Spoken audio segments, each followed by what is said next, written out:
جس طرح 2 روزے باقی رہ گئے ہیں اور پھر سب سے اہم جس کو لیلۃ الجائزہ بھی کہا جاتا ہے، سر یہ بھی بتائیے گا کہ لیلۃ الجائزہ کی اسلام میں کیا اہمیت ہے؟ اور یوزلی تو لیلۃ الجائزہ جس کو چاند رات کہا جاتا ہے، اس میں تو ہم پورے رمضان میں روزے رکھتے ہیں، چاند رات کو جو ہے سب بازاروں میں ہوتے ہیں، ادھر اللہ تعالیٰ نے اجرت دینی ہوتی ہے مزدوری کی ہم لوگوں کو، تو یہ کتنی فضیلت والی رات ہے اور اس کی کتنی اہمیت ہے اسلام میں؟ بسم اللہ الرحمن الرحیم۔ اس کی اتنی زیادہ فضیلت ہے کہ اللہ کے پیارے رسول صلی اللہ علیہ وسلم یہ ساری رات عبادت میں بسر فرمایا کرتے تھے، آپ اعتکاف بھی فرمایا کرتے تھے، اور جب چاند نکل آیا ہے تو ایسا نہیں ہے کہ آپ اپنے گھر کو تشریف لے جاتے، بلکہ نہیں، اللہ کے گھر میں آپ ساری رات قیام فرماتے، اگلے دن فجر کی نماز پڑھ کر آپ اپنے گھر جایا کرتے تھے۔ یہ انعام کی رات ہے، جائزہ عربی زبان میں انعام کو کہتے ہیں، اور اس رات کی اہمیت کا اندازہ اس بات سے لگا لیجئے کہ اللہ پاک نے پورے ماہ رمضان میں جتنے لوگوں کو جہنم سے آزادی کا پروانہ عطا فرمایا ہے، ان کی تعداد کے برابر مزید لوگوں کو اس رات جہنم سے آزاد فرماتا ہے۔ سبحان اللہ، سبحان اللہ۔ اب آپ دیکھیے، رب کی طرف سے ہمیں آزادی کا پروانہ دیا جا رہا ہے، جہنم سے آزادی کا پروانہ، ہمیں ابدی زندگی جو ہے اس سے نوازا جا رہا ہے۔ اللہ پاک ہم سے اس بات کا اظہار فرما رہا ہے کہ میرے بندوں میں تم سے راضی ہوں۔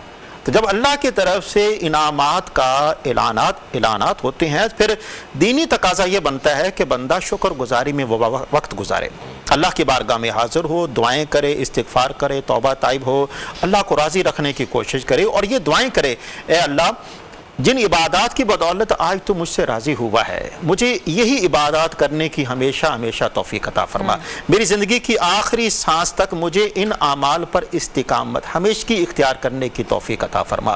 اور یہ والی رات جو ہے، اس رات کی ایک فضیلت یہ بھی ہے کہ یہ دعاؤں کی قبولیت کی رات ہے۔ جناب سیدنا علی المرتضیٰ فرماتے ہیں کہ 5 راتیں ہیں کہ جن میں اللہ رب العالمین کسی کی دعا کو رد نہیں فرماتا، اور ان میں سے ایک رات یہ بھی ہے کہ جسے عید الفطر کی رات کا نام دیا جاتا ہے یا جسے شب جائزہ کا نام دیا جاتا ہے۔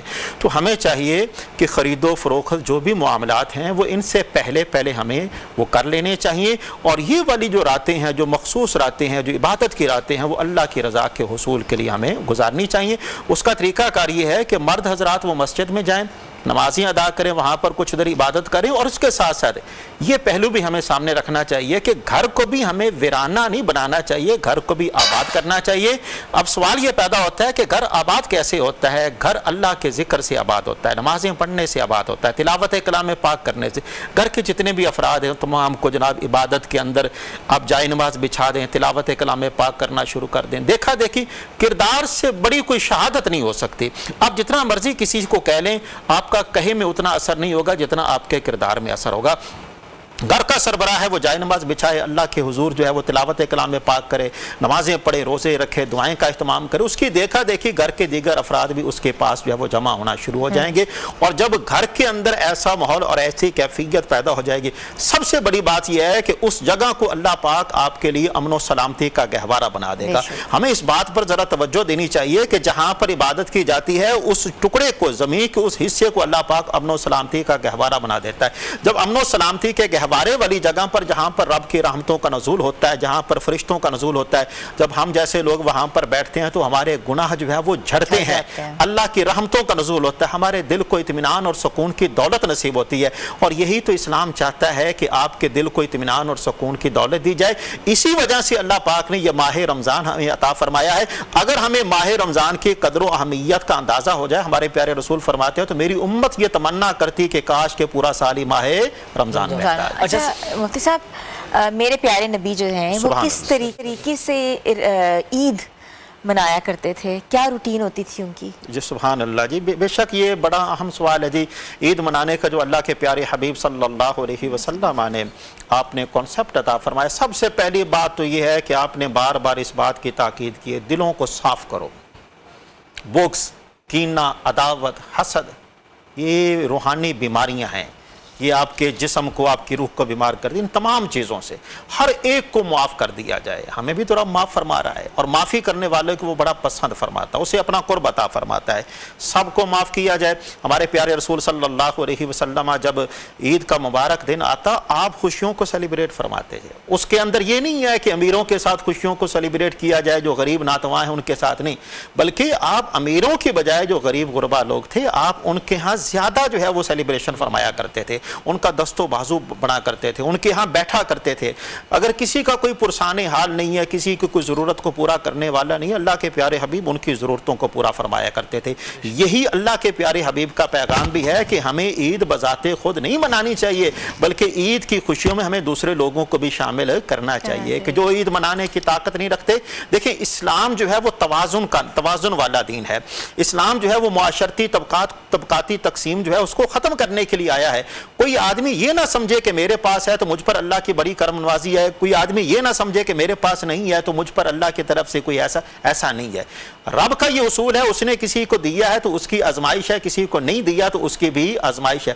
جس کو دیا ہے وہ اس سے یہ جاننا چاہتا ہے کہ تم شکر ادا کرتے ہو کہ نہیں کرتے ہو، جس کو نہیں دیا اس سے یہ جاننا چاہتے ہیں کہ تم صبر کر سکتے ہو کہ نہیں کر سکتے ہو۔ یعنی صبر و شکر جو ہے یہ دونوں کے دونوں لازم و ملزوم ہے۔ تو ہمیں چاہیے کہ طبقاتی تقسیم کو فرق ختم کرنا چاہیے۔ میرے بھائی یہ بھی تو سکتا ہے کہ آج وہ جس مقام پر ہے کل ہم کو اس مقام پر ہوں تو ہماری فیلنگ کیا ہو سکتی ہے؟ اچھا مفتی صاحب، جس طرح ہم نے ابھی طبقاتی تقسیم کی بات کی ہے، ہم سب جانتے ہیں کہ اب 2-3 دن بعد عید ہے، اور پھر جو ہمارے ملک کے حالات ہیں، معاشی حالات ہیں، ہر آدمی پریشان ہے، ہر دوسرا شخص جو ہے پریشانی میں مبتلا ہے۔ تو ان حالات کے اندر عید منانے کا کیا طریقہ ہے کہ ہم اپنی خوشیوں کے ساتھ ساتھ دوسروں کو بھی اس میں شریک کر سکیں؟ بے شک یہ صرف عید کے دن کے ساتھ نہیں بلکہ زندگی کے تمام ایام کے ساتھ یہ خاص ہے جی۔ خوشی ہوتی ہی وہی ہے کہ جس میں دوسروں کو شامل کیا جائے۔ اپنی خوشی کے اندر دوسروں کو شامل کرنا، ان کی دلجوئی کرنا ہمارے کریم آقا صلی اللہ علیہ وآلہ وسلم کی سنت مبارکہ ہے۔ اللہ کی رضا کو حاصل کرنے کا سب سے بہترین ذریعہ ہے۔ ہمیں دین کہتا ہے کہ جب تم کسی کو دیکھو مسکراؤ، مسکرانا بھی سنت ہے۔ کیا خبر کہ ہو سکتا ہے کہ وہ غم زدہ کیفیت کی حالت میں ہو، تمہارے مسکرانے کی وجہ سے اس میں زندگی کی کوئی رمق جو ہے وہ بیدار ہو جائے اور وہ بھی جناب کو اچھے ڈھنگ سے اپنی زندگی کے طور طریقوں کو لینا شروع کر دے۔ بلا شبہ یہ جو خوشی ہے یہ دوسرے لوگوں کو زندگی دینے کا نام ہے۔ ہمیں بھی چاہیے کہ اتنے سخت حالات میں دوسرے لوگوں کا موضوع بنے، جن کے کوئی پرسان حال نہیں ہے، جن کی کوئی مشکلات ہیں، پریشانیاں ہیں۔ ذری سی بات ہے، سب سے پہلے دین ہمیں اس بات کی تعلیم دیتا ہے، اول خیش بات درویش۔ سب سے پہلے آپ کے جو ماتحت ہیں آپ ان کا خیال رکھیں۔